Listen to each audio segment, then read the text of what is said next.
In 1903, Madame Curie won the Nobel Prize for her pioneering work on radioactivity, which she mistakenly considered harmless to humans. We now know that her premature death from a rare blood disease was directly related to her exposure to radiation. Lead was a common ingredient in house paint and other household items, until scientists fully understood the deadly effects of lead poisoning.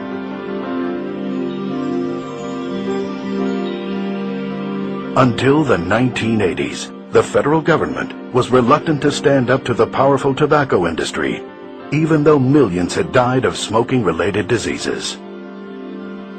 Let's face it, sometimes we're slow to recognize danger when it's not painfully obvious, and the government is reluctant to take action even after the danger is exposed.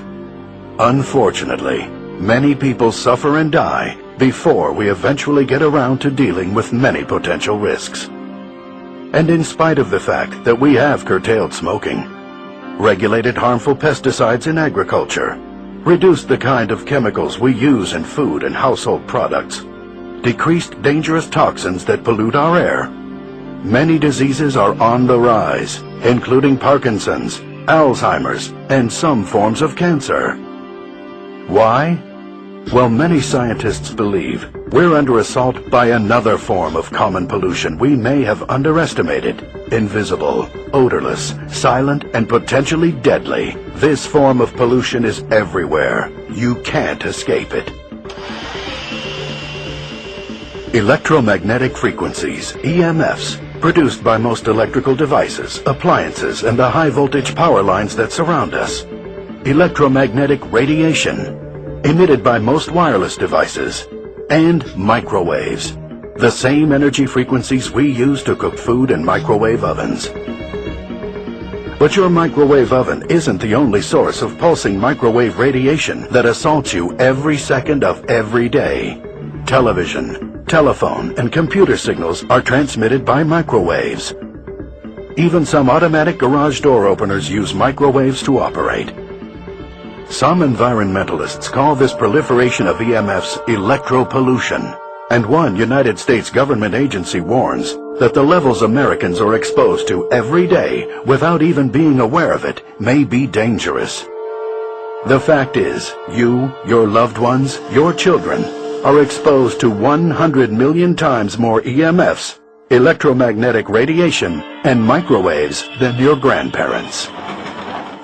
And now, one source of electropollution has become an increasingly integral part of our lives. Up close and personal. The cell phone. In 1993, the first lawsuit was filed against the cell phone industry by a man who claimed his wife's brain tumor was caused by cell phone use. A brain tumor shaped exactly like her cell phone antenna.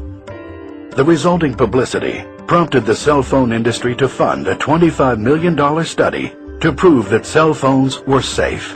They hired Dr. George Carlo, a highly respected public health scientist, to conduct the research. Dr. Carlo's study was thorough and conclusive, proving just the opposite of what the cell phone companies wanted. In fact, Carlo found a strong connection between cell phone use and brain tumors, neurological disease, and genetic damage. The scientific evidence is mounting daily. Brain cancer is up 25% since cell phones became popular. Every year, there are 183,000 more cases in the U.S. alone. And this may just be the beginning. Like smoking and lead poisoning, the damage from electropollution is cumulative and may take years, even decades, to reveal itself. But every exposure may adversely affect your health. Several renowned neurosurgeons believe radiation from cell phones and other mobile devices are directly related to the 21% increase in brain tumors in children. Children and teenagers are at greatest risk from electropollution damage because their skulls are thinner, they have more brain fluid, and their bodies are not fully developed. How much time does your child spend on the cell phone every day? And how will the constant barrage of electromagnetic radiation from cell phone use affect your child's health in 5 years, 10 years, 20 or more years? And if you think using a hands-free set reduces your risk of exposure to deadly radiation, think again.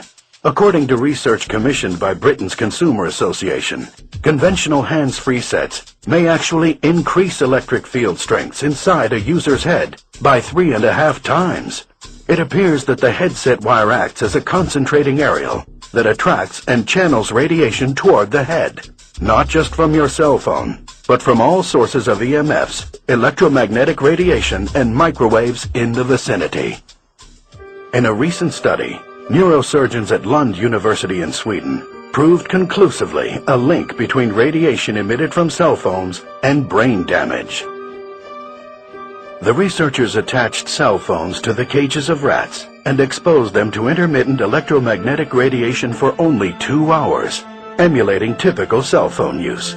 50 days after that single 2-hour exposure, the rat's brain showed significant blood vessel leakage, as well as areas of shrunken, damaged neurons.